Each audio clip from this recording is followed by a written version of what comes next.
مولا ہمیں ہر گھڑی اور ہر لمحہ تکبر سے محفوظ فرمانا اور ہمیں ریا اور دکھاوے سے محفوظ فرمانا۔ اب آپ اسی وقار اس لیے دولت جب آئے، مال آ جائے، عہدہ آ جائے تو پھر انسان نشے میں آ جاتا ہے، پھر بہک جاتا ہے، پھر حلال حرام کی کمی نہیں رہتی، پھر ظلم لوگ پر اتر آتا ہے، پھر غریبوں کے اوپر ظلم کرتا ہے۔ اللہ فرماتا ہے اے لوگوں میرے بندوں کے لیے آسانیاں پیدا کرو، میرے بندوں کے لیے کیا کرو؟ آسانیاں پیدا کرو، میرے بندوں کے ساتھ پیار کرو، میرے بندوں کے ساتھ محبت کرو، میرے بندوں کے لیے آسانیاں پیدا کرو۔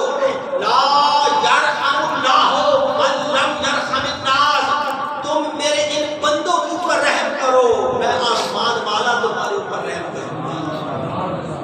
خیر الناس من ینفع الناس، ارے نماز بھی بہتر ہے، ساری چیزیں ہیں، روزہ بھی اچھی بات ہے، حج بھی بہت اچھی جو ہے وہ عمل ہے، باقی سارے عمل اچھے ہیں، لیکن نبی پاک نے فرما دیا سب سے بہتر کون ہے تم میں؟ جو دوسرے کو نفع پہنچاتا ہے، کسی دوسرے کو کیا پہنچاتا ہے؟ نفع پہنچاتا ہے۔ تو جو دولت کے نشے میں، عہدے کے نشے میں، جب تکبر میں آ کے ظالم بن جاتا ہے، پھر وہ اللہ کی پکڑ سے بچ نہیں جاتا، اس کو دنیا کے اندر بھی اللہ جو ہے وہ اس کا بدلہ دے دیتا ہے۔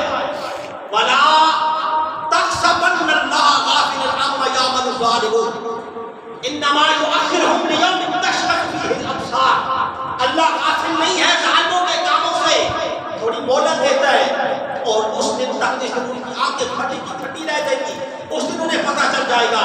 اب آپ سمجھدار، وہ تو بدلہ ملے گا قیامت کے دن، وہ جب قبر میں پہنچے گا بندہ، لیکن اس دنیا کے اندر ہی اللہ پاک ظالم کو بدلہ دے دیتا ہے۔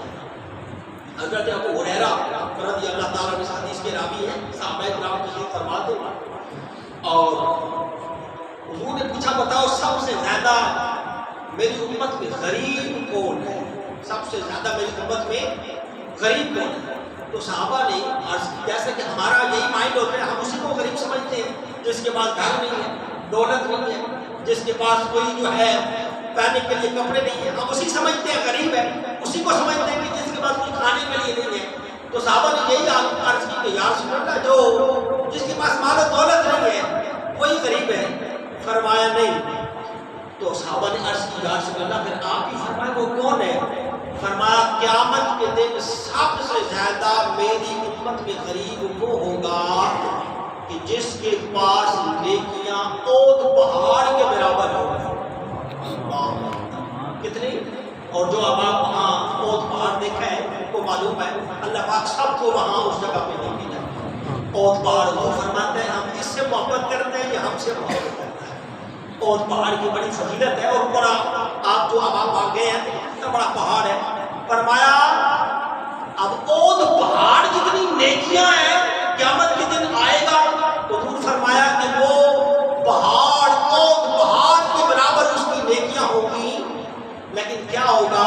حساب کتاب ہوگا نا قیامت والے دن، اور جو ہے وہ اللہ کی بارگاہ میں سارے لوگ حاضر ہوں گے، حساب کتاب ہوگا، سیاستدان بھی، سائنسدان بھی، ڈاکٹر بھی، انجینئر بھی، سب جو ہے چیف کمشنر بھی، ڈی سی بھی، یہاں جج بھی، چیف جسٹس بھی، سب وہاں جو اللہ کا حساب ہوگا، جو اللہ کا در ہوگا، آواز آ رہی ہوگی یوم یفر المرء من اخیہ وامہ وابیہ وصاحباتہ وبنیہ، آواز آ رہی ہوگی لمن الملک اليوم للہ الواحد القہار، آج کس کی بادشاہت ہے؟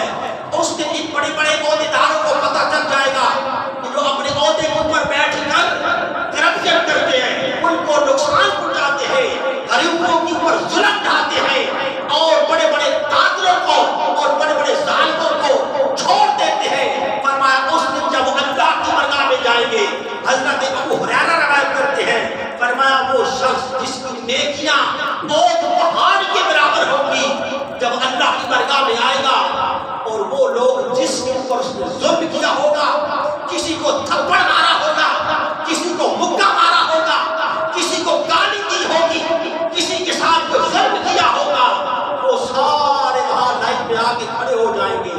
اللہ فرمائے گا اپنی نیکیاں اس کو دیتا جا۔ اب وہ لائن لگی ہوگی جن کا اس نے حق مارا ہوگا، جس کو اس کے اوپر ظلم کیا ہوگا، گالی دی ہوگی اور اس کے اوپر زیادتی کی ہوگی، اب وہ اپنی نیکیاں اس کو دیتا جائے گا۔ اب نیکیاں اور پہاڑ کے برابر ہیں، نیکیاں ختم ہو جائیں گی۔ ابھی بھی وہ بندے ہیں جنہوں نے اس سے حساب لینا ہے، ابھی بھی وہ بندے ہیں جن کو اس نے تھپڑ مارے تھے، گالیاں نکالی تھی۔ اب اللہ فرمائے گا اپنے جو ہے اب جو گناہ ہیں اور اس کی نیکیاں بھی جو ہے ان کو دے دیے، فرمایا جو حساب لینے والے ہیں اب ان کی بدیاں تمہیں دی جائیں گی۔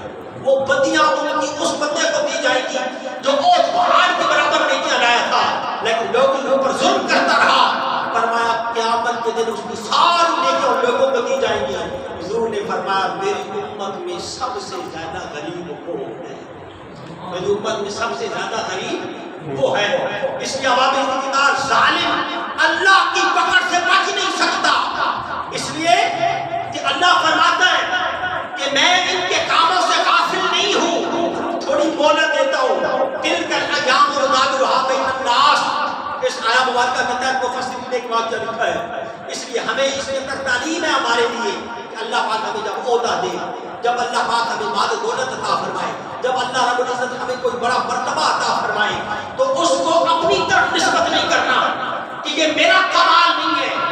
آج لوگ جو مجھے سلام کرتے ہیں، یہاں میں جاتا ہوں ریڈ قالین بچھائی جاتی ہے، لوگ پھول کی پتیاں پھینکتے ہیں اور ادھر بھی جو ہے ہوٹر کی گاڑیاں آگے پیچھے میرے جو ہے اتنے گارڈ ہیں، یہ نہ کہنا کہ یہ میرا کمال ہے۔ بس اگر اس کے اندر پڑ گئے کہ یہ میرا کمال ہے اور اپنی اصل کو بھول گئے، تکبر میں آ گئے، پھر ایک لمحے کے اندر سب کچھ برباد ہو جائے گا۔ اگر دنیا کی ساری دولت تیرے قدموں میں پڑی ہو، سونے چاندی کے انبار بھی لگے ہو، تیرے اندر تکبر نہ ہو، تیرے اندر جو ہے وہ ریا اور دکھاوا نہ آ جائے، صرف تیرے اندر خیال یہ ہو کہ یہ سب میرے رب کا کمال ہے، یہ میرے رب کا فضل ہے، یہ اس کا کمال ہے، اس کے اندر میری کوئی بات نہیں ہے، تو پھر تو وہ دنیا میں بھی کامیاب ہے، آخرت میں بھی کامیاب ہے۔ اب آپ اسی وقار مفسرین نے ایک واقعہ بیان فرمایا ہے کہ عید کے دن ایک میاں بی بی گھر میں بیٹھے ہیں، کھانا کھا رہے ہیں، ان کے دسترخوان پر طرح طرح کی نعمتیں ہیں۔ ایک آدمی نے آواز دی اللہ کے نام پر دے دو۔ اب وہ جو خامن تھا، نیک تھا، نرم دل تھا، اس نے بیوی سے کہا کہ وہ جتنی اچھی اچھی کھانے ہیں نا وہ سارے اٹھا کر اس باہر جا کے فقیر کو دی۔